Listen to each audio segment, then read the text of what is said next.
Live from the Veterans Memorial Building in Alameda, California, the California Historical Radio Society and Radio Dog Theater presents Candy Matson, Yukon 28209 in The Cable Car Murder.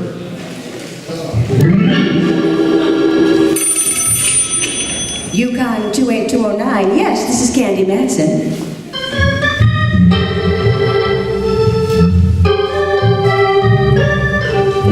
Do you have a little unsolved murder in your home? Got some blackmail you want to unload? Are you the victim of some vulgar extortionist? I know a girl you should meet. She may not be the greatest private eye in the world, and so what if it does cost you $300 or $400? She sure is sweet. She's Candy Matson. Like to meet her? Hello. Candy Matson. Well, I wasn't sure when I looked in the mirror this morning. Had a rough night, eh? Oh, there have been rougher ones. Look, a voice. Before you get caught with my receiver down, who are you and what do you want? As to who I am, you'll find out very shortly. What I want is you. How romantic. And over the phone yet. Let me finish. What I want is you to lay off that cable car business. Oh, that. Well, I'm afraid I can't. You see, I was sitting beside the man when they discovered his transfer had been punched, sort of permanently.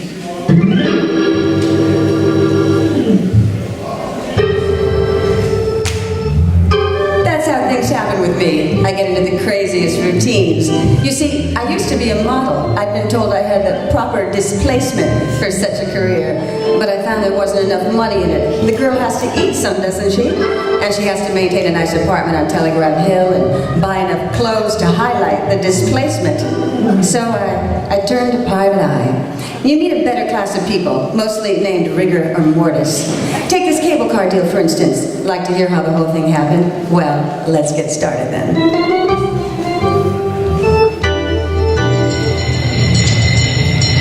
I wanted to get downtown that morning, but I couldn't take the F car on Stockton. They were ripping up about 87 blocks, which is par for the course. So I walked down Telegraph Hill and up to Mason. That's where the Bay and Powell cable car stops. All aboard?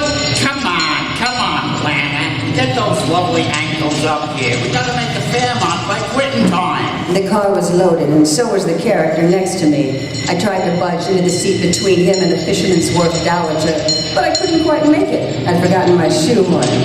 Say, pardon me, but would you mind reading your Wall Street Journal over that way a bit? I'd like to sit in here. Well, if you insist. A night of old. He budged his hips about a quarter of an inch, and I slipped in, ready for a rocket ride over the hill and down into town. The trip, as usual, was uneventful. 3 smashed fenders and several choice words I'd never heard before, but I wrote them down. By the time our prairie schooner reached the turntable at Market Street, the crowd in the car had thinned out. But Buster was still beside me, his head buried in common and preferred. Market Street. I started to get down. Hey, lady, take your boyfriend with you. We're heading back up the hill. Boyfriend? I don't think so. Well, how do you like that? He fell asleep over his stocks and bonds. I looked again. Tipsy wasn't asleep.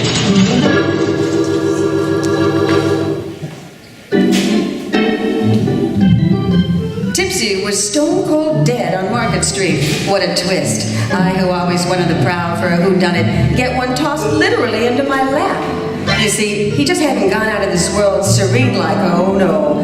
There was a steady slurp, slurp of blood trickling down his vest just north by northeast of the equator.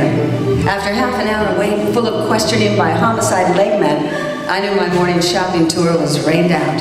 After all, I was only going to buy an emerald clip to match the glint in my eye. Well, that would have to wait. I knew the next step. I grabbed a cab home. I wasn't waiting too long. Right on cue. And it was the right cue. It would be Lieutenant Ray Mallard from headquarters, daintily pressing his cuticles against my apartment buzzer. I was right.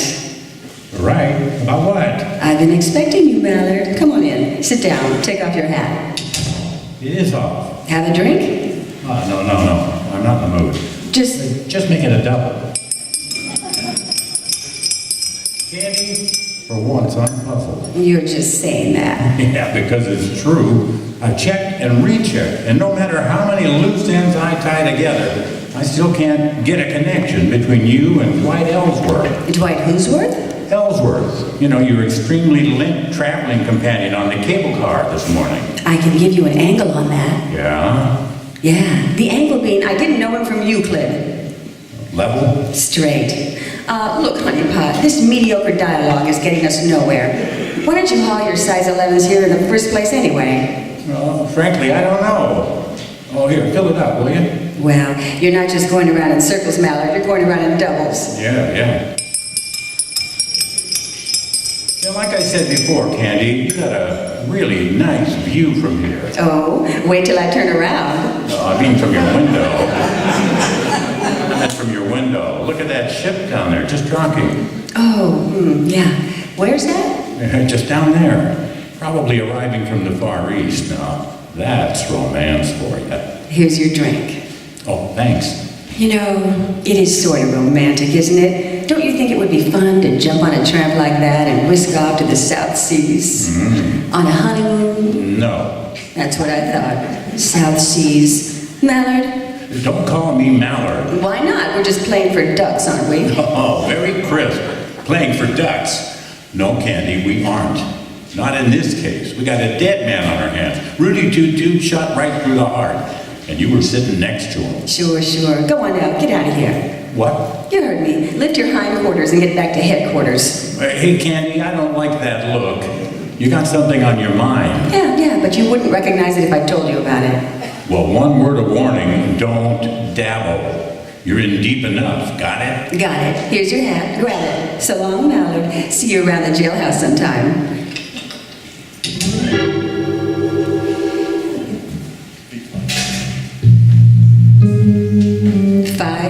Fum. 'Twas then I smelled a big fat fee. That great big kinda attracted Mallard. Missed the boat. Oh, he saw it, but he missed it. It was that ship he saw docking. That was the first time I came out of the dark since my giant dipper of a ride down the hill that morning.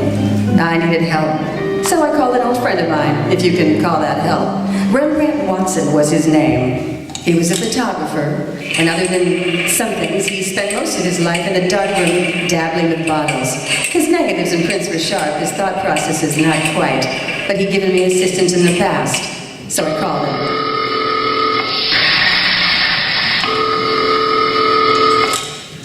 Rembrandt Watson speaking, photography, portraits and camera work. Yes, Rembrandt, I know. Also available for gardening, janitorial service, and babysitting. Rembrandt is Candy. Especially if you're over 21. Oh, Candy? And now you're tuned in. Oh, how dare you bother me. I was experimenting with a new type of formula. 90 proof or 100? 100, of course. And Candy, it works beautifully. There's a delightful little pixie in a pink ballet skirt in the living room. Well, leave her there and get over here immediately to my place. Take a cab, I'll pay for it. I would much rather have a handsome carriage and a brace of chestnuts. You got them in your head. Now just do as I say and get over here.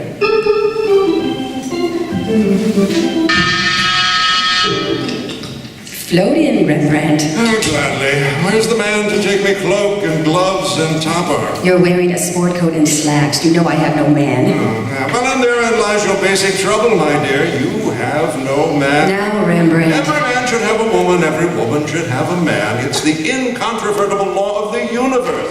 Candy, you should have a man. You? Oh, sure. No, I'm no longer a man. I'm a sprite, transcending the world. Well, stop transcending a moment and come down to earth. We've got a job to do. Oh, how poetic, how idyllic. We've got a job to do. For money? Eventually. Oh, one of those. Very well, my dear, bring me up to date. Well, I don't really know if I can or not. Oh, good. Then I shall leave and return to my formula. No. What I mean is the whole story is so fantastic, you'd never believe it. Oh, I might. Try me, Candy. Well, I get on the cable car and sit next to a character reading the Wall Street Journal. Strange coupling, a cable car and the Wall Street Journal. Right. And we get to the end of the line and my friend next to me is dead. Probably the ride down the hill frightened him to death. He looked like a used punch board, a neat little bullet hole right through his heart. Candy, my little ballerina friend in the pink skirt is more believable than what you just told me. I told you it was fantastic, but none the how it happened. Now, sooner or later, Mallard is going to come out of his fog, and when he does, I'm going to be out of a fee. A fee that so far doesn't exist, my pretty. It will if my hunch is right. Now, here's what I want you to do. Go down to the Chronicle and get all the back files you can on the Southern Island Steamship Company. The Chronicle? Oh, a pleasure. I have a few questionable companions there who indulge in formulas. Stay away from those companions and just do as I ask. Oh, very well, my dove. I go, but entirely against my will. And where will you be? Down in the docks. Rembrandt, I've got to do some legwork now. Well, let me assure you, Candy, you have just the right equipment for it, too.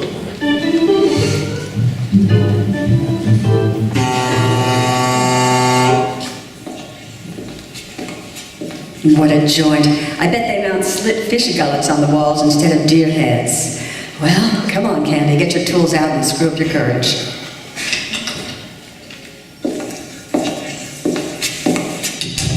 Dear miss, what'll it be? Nothing right at the moment, except information. Information and water are both free. What do you want to know? I'm looking for the purser off this Dwight Sonius. I hear he does his shore duty in here. That's right, named Campbell. That head on the table over there belongs to him. Thank you. Hello, sailor? Hey, Campbell, wake up. Leave me alone. Come on, snap out of it. Oh, who are you? My name is Candy Matson. I want to ask you a question. I'm only drinking. Go away. Not until I find out what I want about Dwight Ellsworth. He was murdered this morning. What? Now, I thought that would bring you too. Oh, that's the nicest news I've heard since VJ Day. What do you want to know? I want to know where his brother lives. Oh, that stooge. He's got about as much spine as a water eel. Never mind that. I want to find him. He seems to keep his whereabouts as secret as an atomic stockpile. Oh, he lives out in Seacliff, 25 El Camino del Mar. If you ask me, the whole family ought to be knocked off. Bartender, buy my friend a little reward, and one for yourself, too.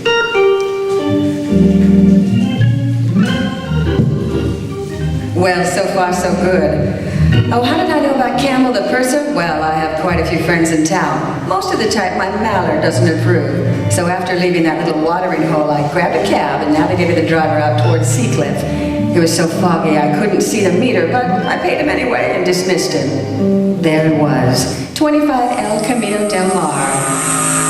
An austere-looking cabana, one that dared you to ring the front doorbell. I dare. I had the awful feeling I should have been around at the side door delivering hand laundry. Oh, good evening. Except for the fog, yes. Is Mr. Ellsworth in? Yes, my husband is home, but I'm afraid this is not a good time. There's been a death in the family. Oh, I know. That's why I'm here.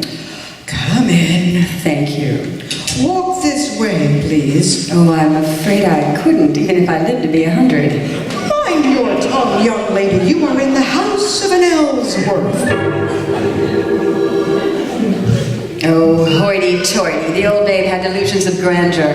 Well, no need to get up and eat with me. I mingled with royalty. Why, once I had 3 kings in the palm of my hand at the Silver Dollar in Reno. But this old gal was really something. She couldn't have been more than 45, yet looked like something out of the Baroness of Wimple Street. She ushered me into a high-ceilinged living room, and there on the divan was my boy, his head lowered into his hands, and quite obviously touched. Quite obviously.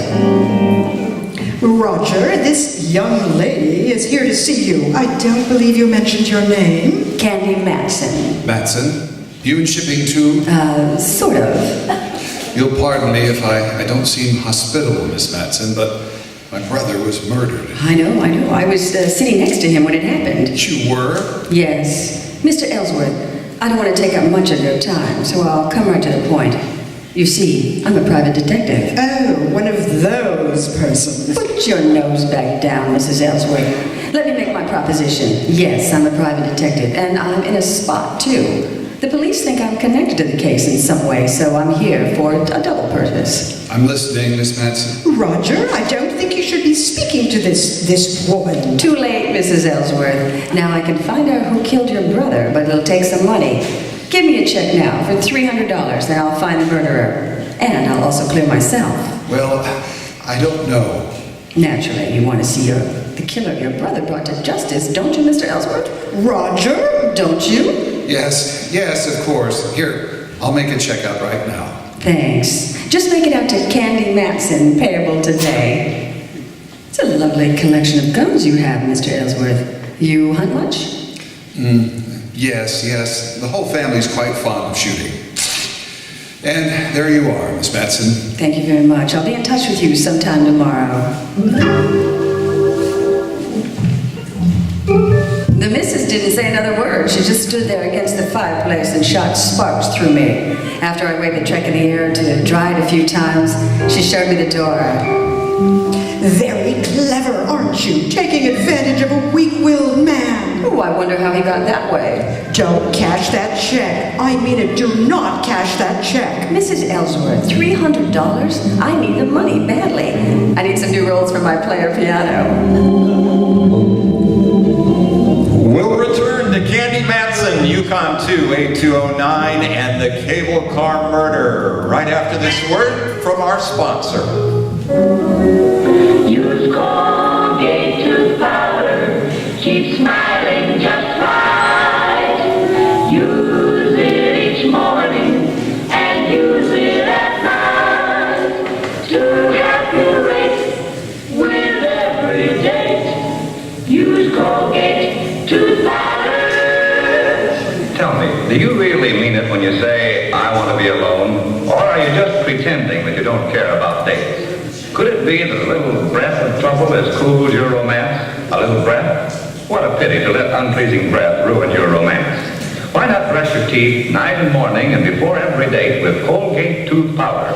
Scientific tests prove that Colgate tooth powder, in 7 cases out of 10, instantly stops unpleasing breath that originates in the mouth.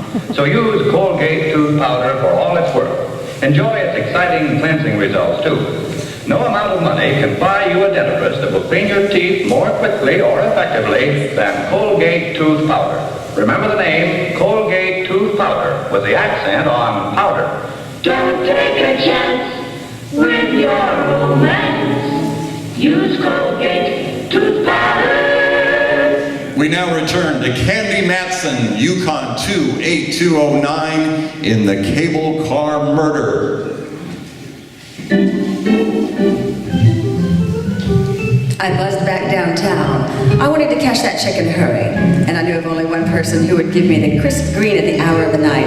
Uncle Charlie, the honest miller who ran the chase room. Uncle Charlie, in the strict sense of the word, was a gentleman. So with a tender little pat on my cheek, he cashed the check, and I went up to Telegraph Hill and home. All of a sudden, my eyes did a couple of inverted loops.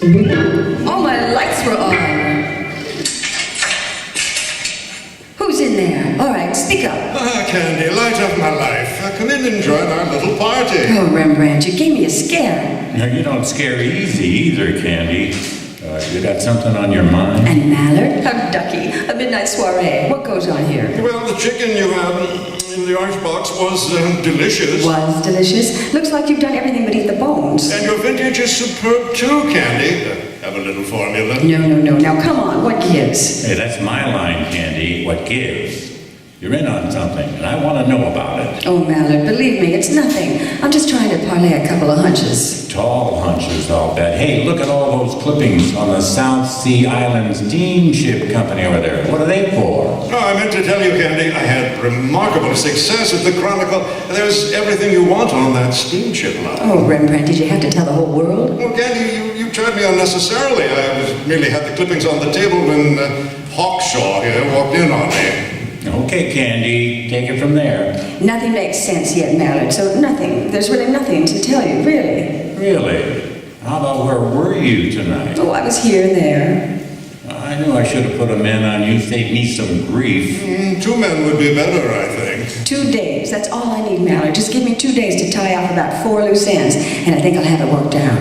All right, but don't forget, the boys down at Kearney Street headquarters don't love you the way I do. 2 days, no more or less. I gotta go too. Hey, thanks for the foul, chicken. Here, Rembrandt, here's $50 for you. 50? Oh, my word. And what's all this talk about a recession? Oh, now go on and take it. Go someplace and stabilize the economy.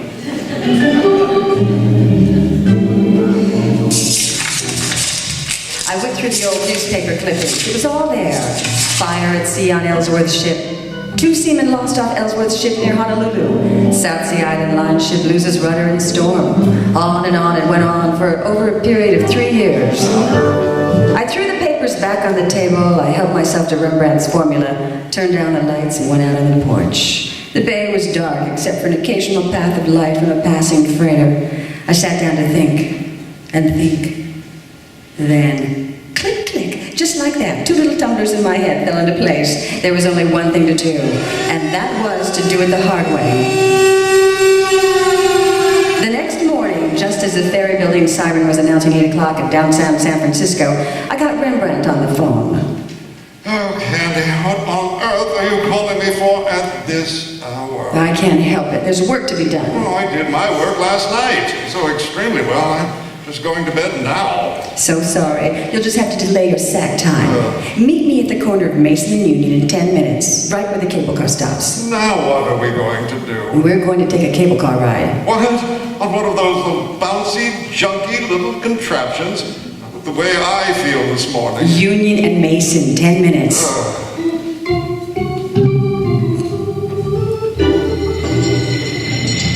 All right, Rembrandt, get on.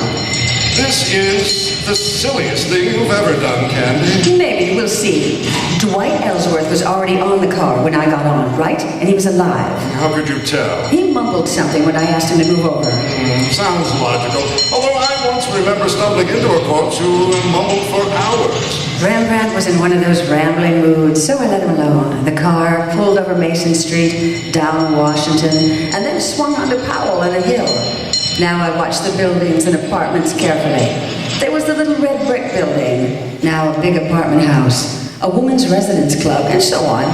And then over the hill, and more apartments, and the possibilities petered out at Bush. Well, only one thing to do. Canvass all these blocks between Washington and Bush.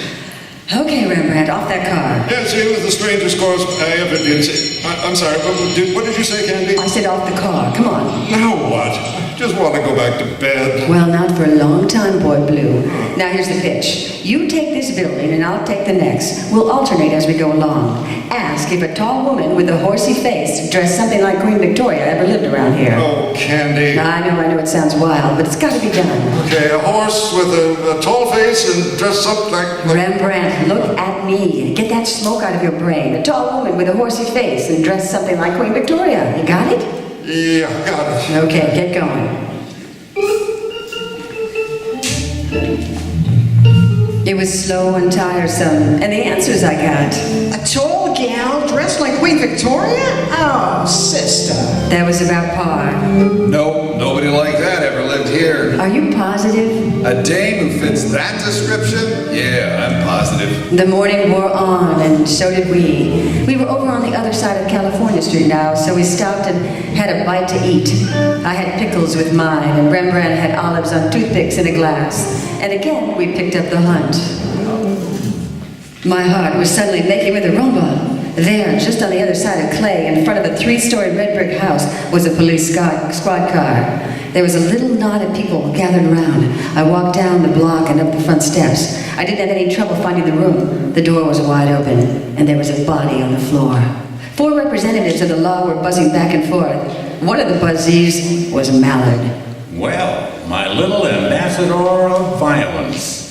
Why is it you're always around the extremely dead, Candy? I've got no time to brandy around these ad-libs, Mallard. Who is it? I don't know yet. No identification. Oh, my. A pen pal, maybe? I was right. I knew it. Knew it. Knew what? You're right. He was a pen pal. He wrote me a check last night for $300. His name is Roger Ellsworth.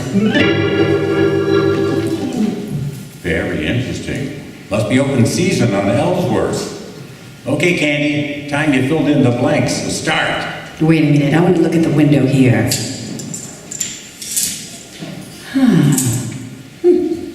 Mallard, there are a couple of younger Ellsworths living around town. I'm sure you'd like to see them stay healthy. Yeah. All right then, get out to 25 El Camino del Mar and pick up an old crone also named Ellsworth. 5 will get you 20. She's the one you're after.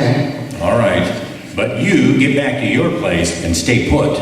I want to have a more illuminating chat with you. Oh, Mallard, I'm just like putty in your hands. The moon was coming up over Diablo and spraying a path of silver on the bay. Still no Mallard. I wondered what could be wrong. This was it. This was the showdown. Have you seen a tall Victorian face with a horsey-dressed woman? No, Rembrandt. Candy, I'm so mad at you I could... what's the use? Now what's the matter? What's the matter, she says. I've been roving all over Powell Street ringing doorbells. Where did you go, you traitor? Rembrandt, I'm sorry. In the excitement, I forgot all about you. What excitement? Well, there's been another murder. In a moment, there's going to be another, and I'm looking right at you, Candy. Oh, cool off. Have some formula and stop snorting steam. What was that? Your window, Candy, it just shattered. Wait a minute. That window didn't shatter by itself. Quick, get down. Lights. Turn the lights off, Rembrandt. Duck down here. What sort of silly game are we playing now? This isn't a game, believe me. Candy, are you all right? Yikes, it's the Gumshoe. Yes, I'm all right. Where are you, Mallard? Over here, 2 houses over. We got your girlfriend trapped on the roof next to you. Now don't move and stay covered. Okay. All right, Mrs. Ellsworth, are you coming down peacefully, or do we have to play cops and robbers? I'm not coming down until I get that Candy Matson. She did it. She forced me to kill my own brother-in-law. Have it your way. Okay, boys, loosen her up a bit.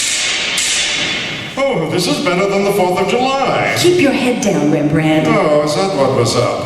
Ready to come down, Mrs. Ellsworth? No, I'm not. That hateful woman. She's ruined all my plans with her snooping and prying. She's going to die, I tell you. Oh, oh, oh!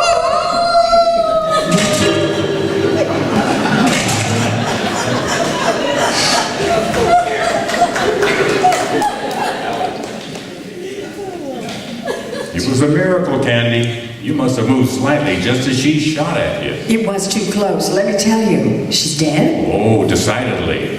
I think she was dead before she hit the ground. Well, tell me what happened. Well, we went out to her house and she was just driving off. We trailed her to North Beach, lost her for a block, and then spotted her car at the top of the hill there. We arrived just as she was getting on the roof next door. Okay, now you tell me your little dream. It was that ship docking. That set my wheels going around. The name Ellsworth started burning in the back somewhere. You saw the clippings Rembrandt dug up. Yeah. The South Sea Island steamship line was slowly being sabotaged. I did some checking and found that the insurance companies weren't going to renew. I don't know why I didn't tie that in sooner. Oh, it's just that you had too many things on your mind, Mallard, dear. I went out to the place on 25 El Camino del Mar, and when I left, I was pretty sure the old girl had knocked off her brother-in-law. Huh? Why? Well, for several reasons. One, she was a venomous old witch. 2, you'd never seen such a collection of guns in all your life, and according to Roger Ellsworth, they both enjoyed using them. I noticed one little pop gun that was very interesting. It had a silencer on it.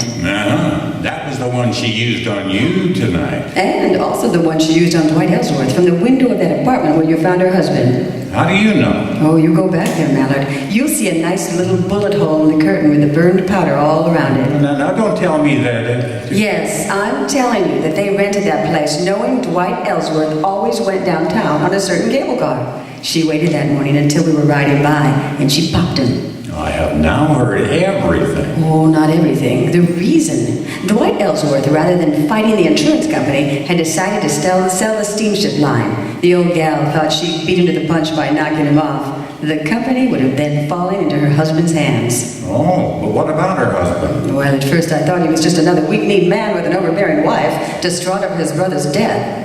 But now I'm not so sure. No? No, not when I think about that phone call. What phone call? Oh, another little detail that just slipped my mind until now. Oh, I'll bet. I got a phone call the day after I met with the Ellsworths in Seacliff telling me to lay off the case. Looking back on it, that call could only have been placed by Roger Ellsworth. So despite all the boo-hoo-hoo tears, looks like he was in it from the beginning. Then with me poking around, they probably got nervous, and at some point the missus no longer trusted hubby and decided she'd be better off without him. No honor among killers. Somehow, she lured him down to that place on Powell and gave him some lead poisoning too, planning to inherit the whole caboodle herself. And to be sure she was safe, I was next in her sights. But I don't get why Ellsworth paid you to look into something he'd want to keep hush-hush. Well, it'll look suspicious if he refused to help find his brother's killer, right? And I don't think he planned me living out long enough to figure the scheme out or cash that check. Then he cashed out first, thanks to his wife, who saved me some trouble. Huh? Trouble? If she hadn't killed him, I was going to. What? While I was waiting for you to get here, the phone rang. It was Uncle Charlie at the Chase Room. Roger Ellsworth's check bounced like a brand new golf ball. What is so funny, Mallard? Oh, listen in again for the adventures of Candy Matson, girl sucker. Candy Matson, Yukon 28209 has been brought to you by the California Historical Radio Society and Radio Dog Theater. Candy Matson, Yukon 28209 was created and written in 1949 by Monty Masters. Today's production was produced by Steve Kushman and directed by yours truly, Peter Finch. Today's cast featured Celeste Perry as Candy Matson.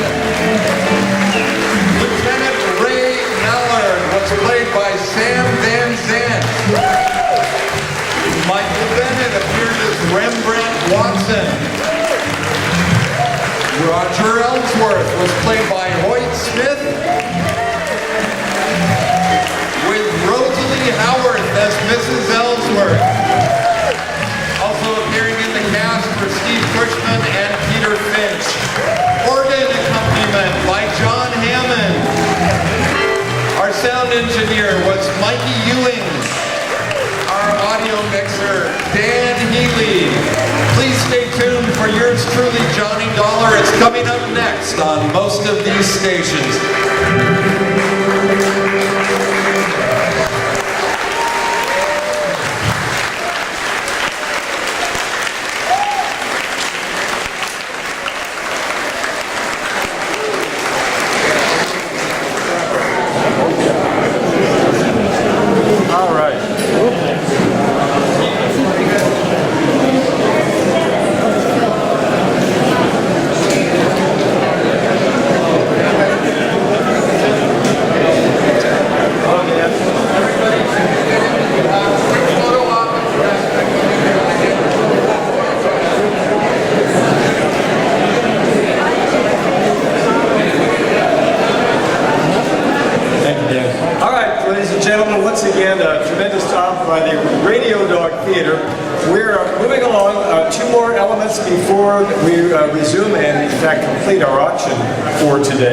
In a moment, we'll be introducing you to the California Historical Radio Society Volunteer of the Year. As you know,